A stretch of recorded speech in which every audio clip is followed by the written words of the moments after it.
Olá! Hoje nós vamos começar o segundo livro de Samuel.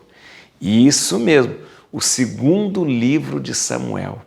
Nós já percorremos o primeiro livro de Samuel e no primeiro livro de Samuel nós contamos toda a história de Saul, né? Começamos por Samuel, o nascimento de Samuel, o grande profeta, juiz Samuel, que depois, conduzido por Deus, escolhe Saul para ser o rei. Nós vimos que Saul se torna um grande rei. Tem junto de Saul um menino muito bom chamado Davi, que já desde lá de trás Deus já indica para que ele possa ser o rei. Em Saul, nós não temos o costume em Israel da monarquia ser hereditária, portanto, não era uma obrigação que se formasse uma dinastia e não era uma obrigação que os herdeiros de Saul fossem também reis, né?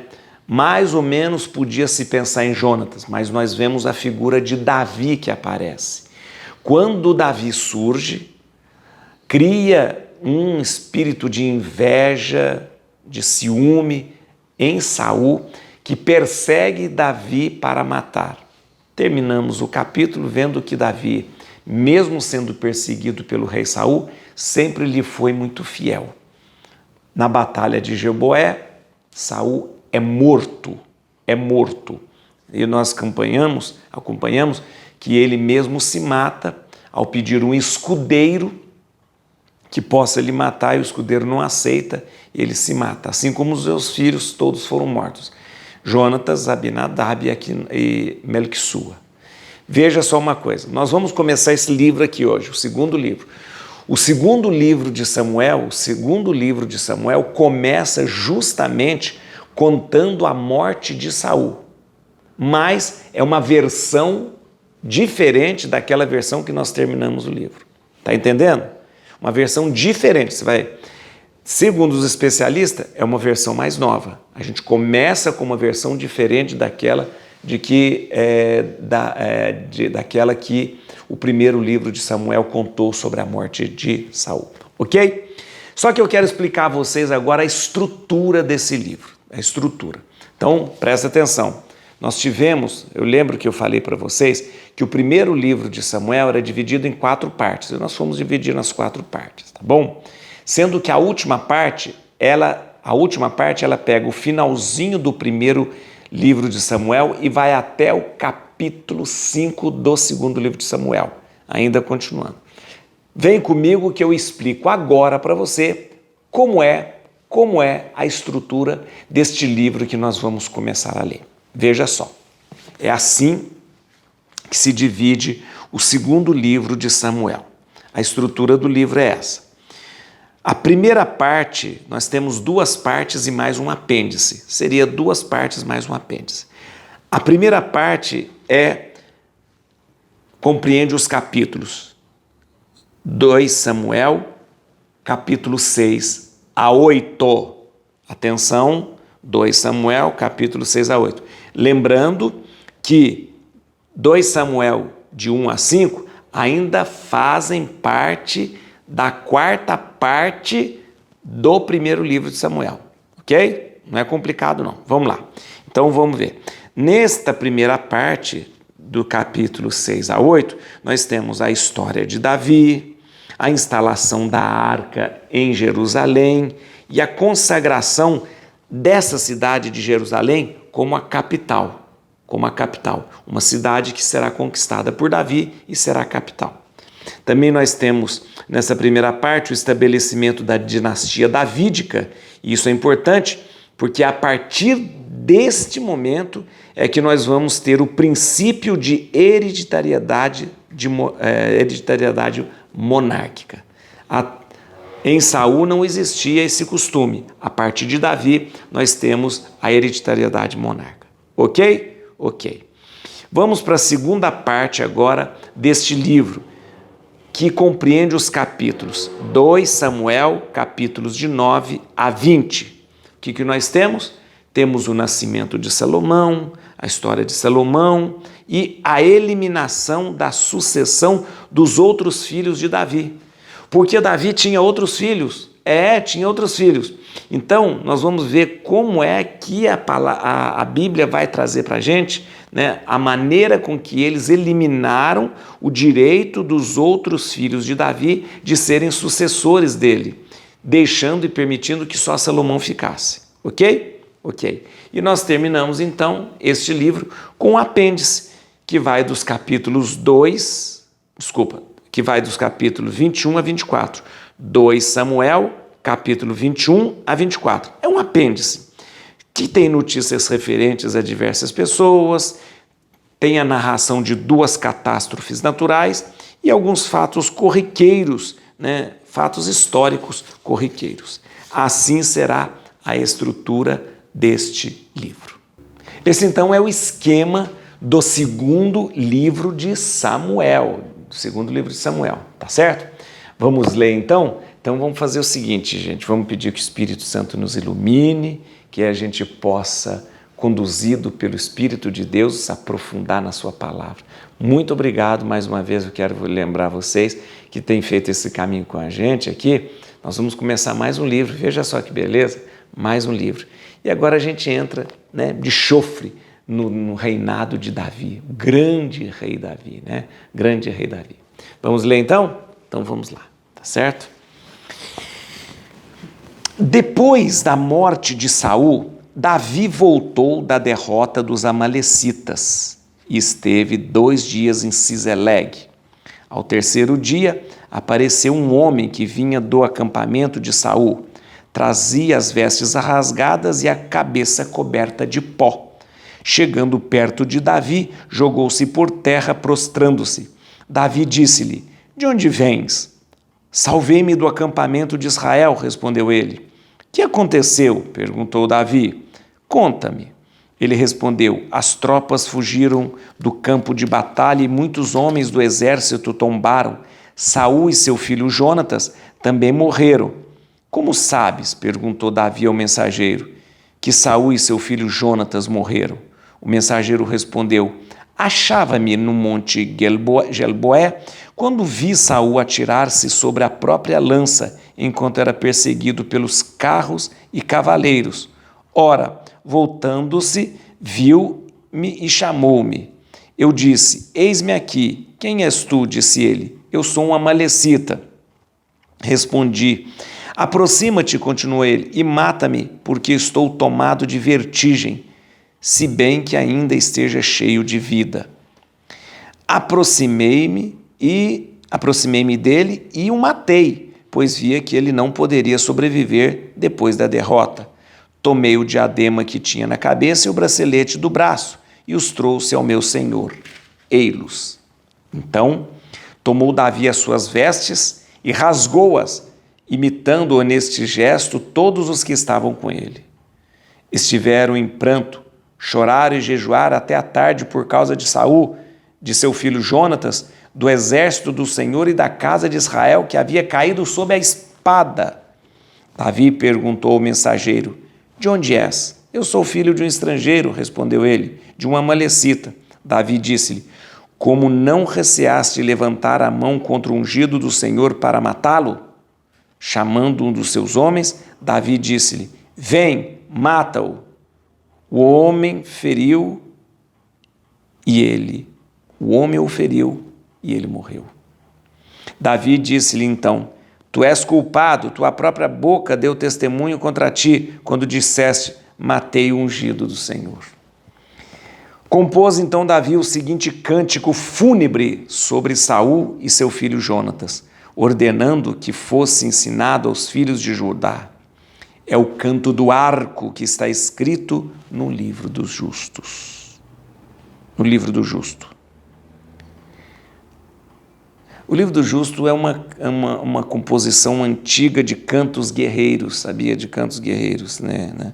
Já se perdeu esse livro do justo, tá bom? Mas vamos lá. A Bíblia, ela tem alguns trechos desse livro do justo.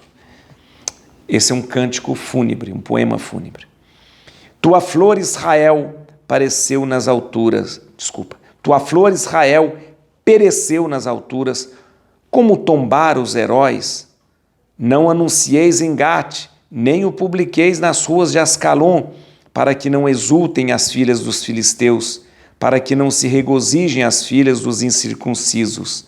Montanhas de Jebué, não haja sobre vós nem orvalho nem chuva, campos assassinos, onde foi maculado o escudo dos heróis. O escudo de Saul estava ungido não com óleo, mas com o sangue de feridos, com a gordura de guerreiros. O arco de Jonatas jamais recuou.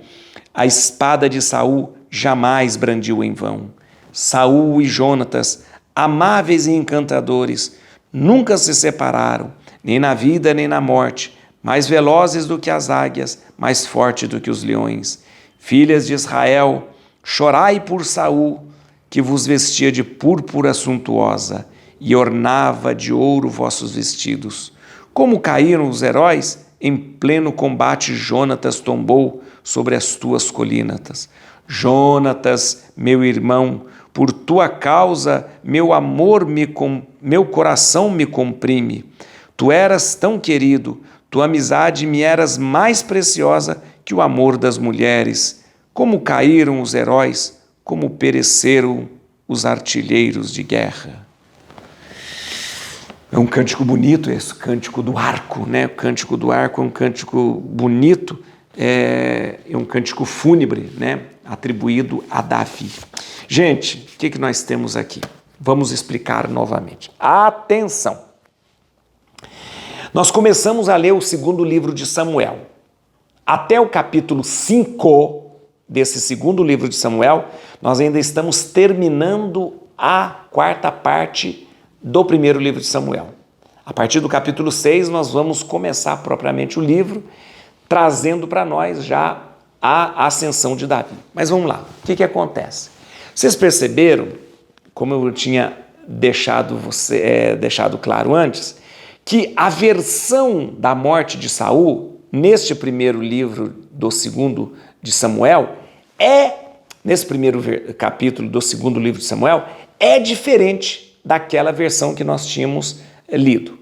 Antes, era o escudeiro do Saul que estava junto dele, ele foi cercado pelos guerreiros filisteus, e aí ele então pediu ao escudeiro, naquela versão, que matasse. O escudeiro negou e ele se joga sobre a lança. Tá bom. O que acontece agora aqui que nós acabamos de ler? Chega uma pessoa toda esfarrapada, rasgada e pó na cabeça, sinal de luto. Chega e se encontra com Davi e vem ele como um mensageiro. Davi tinha acabado a batalha contra os amalecitas. Estava em Ciseleg, a cidade que Davi estava morando com as suas mulheres, né? Lembra as mulheres? Aquinoã e Abigail. Estava lá. Ele chega e fala, trouxe-lhe uma mensagem. O que foi? Saul e seu filho Jonatas morreram. Davi desconfia. Como você pode me afirmar? Ele diz, eu mesmo vi. Ele diz, me conta o que aconteceu. E ele conta então uma versão que a Bíblia conta diferente daquela que nós tínhamos. Deixa eu te explicar. Segundo os estudiosos, essa versão é uma versão mais tardia, é uma versão mais recente. Aquela versão de que o escudeiro negou matar e ele se jogou sobre a lança é a versão mais antiga. Mais antiga. Tá bom? Tá certo? Então vamos lá. Nessa versão agora, o negócio é o seguinte, não é? O que é certo? Qual que é certa? Qual que é verdadeira? Qual que não é verdadeira? Isso não importa. Importa é que, na verdade, o rei Saul foi ferido em batalha e morreu, né?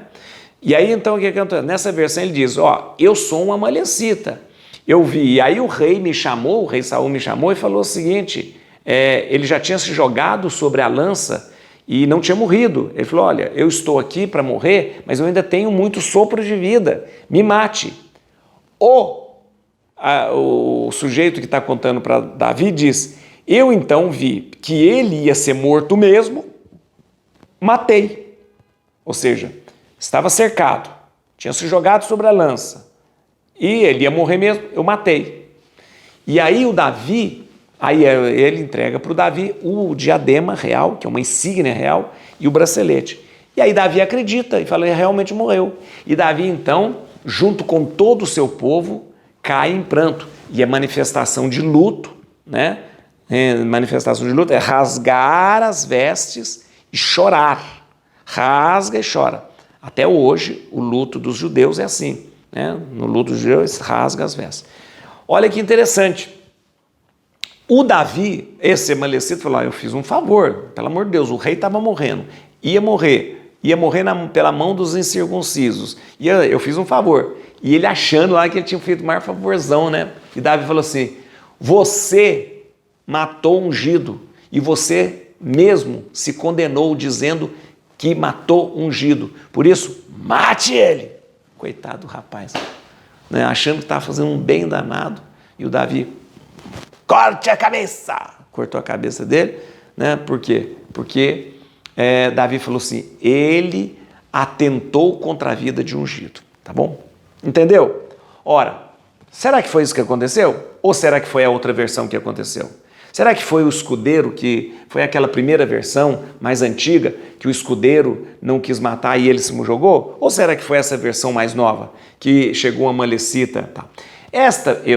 Esta versão mais nova é pouco provável, né? Pouco provável. Como é que passa uma malecita no meio de uma batalha, olha o Saul, vem cá me matar.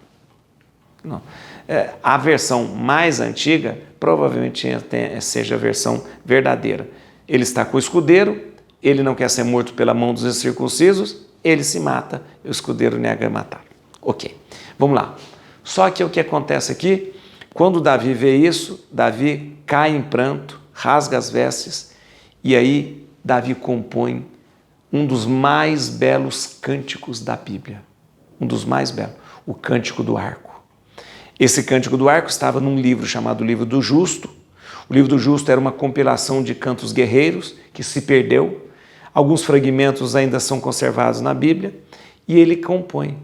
Na verdade, esse cântico que eu queria lembrar é um grande elogio a Saul e a Jonatas.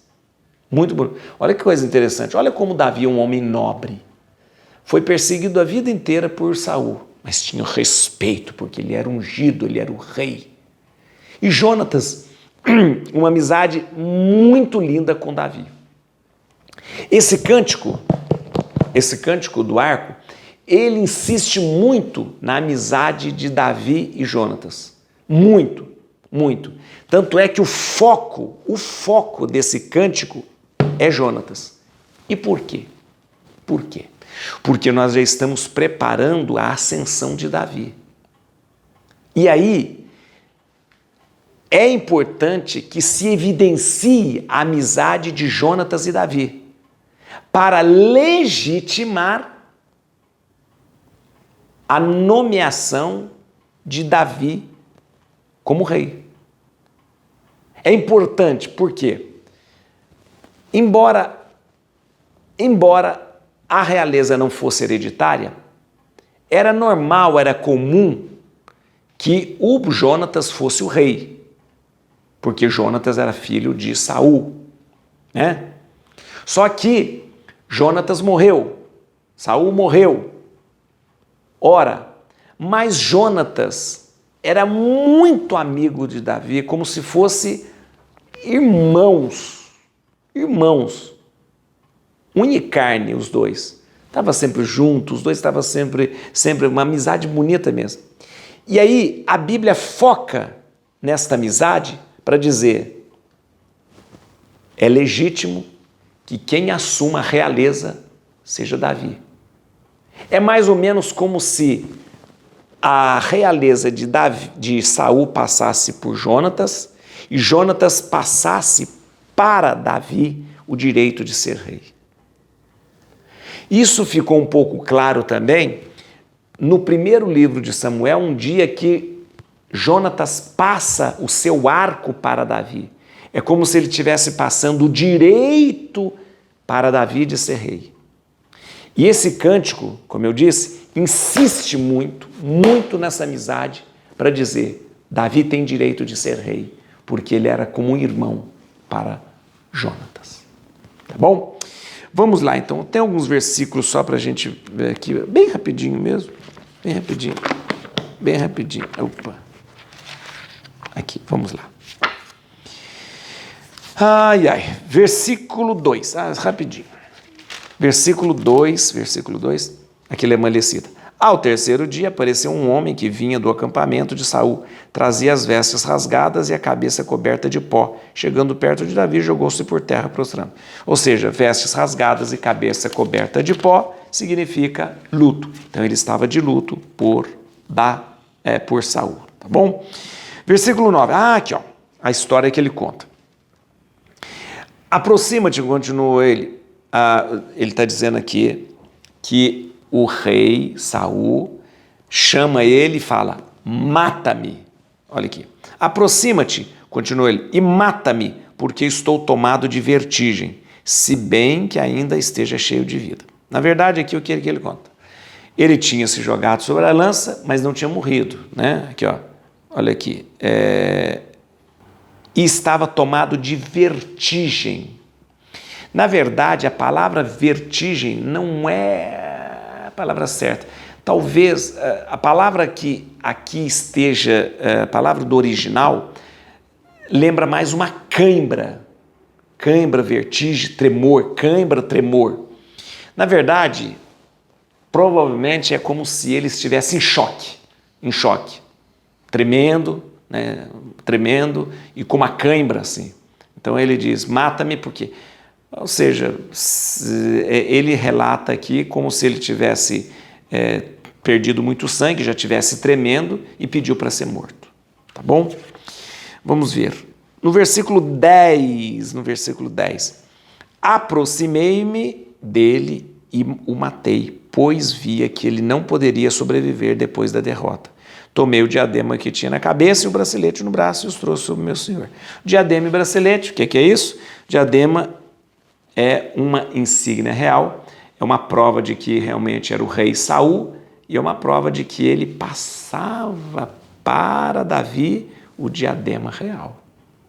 Então, tá vendo? Você está vendo que como esses primeiros capítulos deste livro é preparando Davi para ser rei? Primeiro esse rapaz que entrega para ele o diadema real. Opa, está passando a coroa para Davi. Depois a insistência na amizade com Jonatas. Opa, Jonatas está passando para Davi o direito de ser rei. Tá bom? Tá certo? No versículo 12,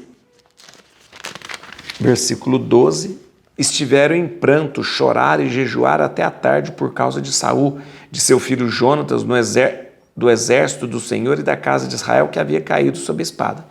Então, o povo junto com Davi, eles praticam e faz os ritos fúnebres de luto, que é chorar e jejuar. É convocado todo o povo que chora e jejua, não só por Jonatas e Saul, mas por todo o povo que tombou em batalha. Bom, e para terminar, aqui a gente começa a partir daqui o cântico, compôs então Davi o seguinte cântico fúnebre sobre Saul e seu filho Jonatas, ordenando que fosse ensinado aos filhos de Judá. É o canto do arco que está escrito no livro do justo. O livro do justo, como eu disse para você, se perdeu, mas é um cântico muito bonito. O que é esse aqui? É um poema maravilhoso. É um poema maravilhoso que foca a amizade de Davi e Jonatas. Por quê? Como eu disse, como que querendo justificar a elevação de Davi à realeza, né, foca nessa amizade dizendo, os dois eram tão amigos, que a realeza de Saul passa por Jonatas e vem até Davi. Assim a Bíblia vai preparando o caminho e explicando por que Davi será então o próximo rei. Et crucem domini fugit partes adversae. Vite teleu de tribiuda, radix Davidi. Aleluia.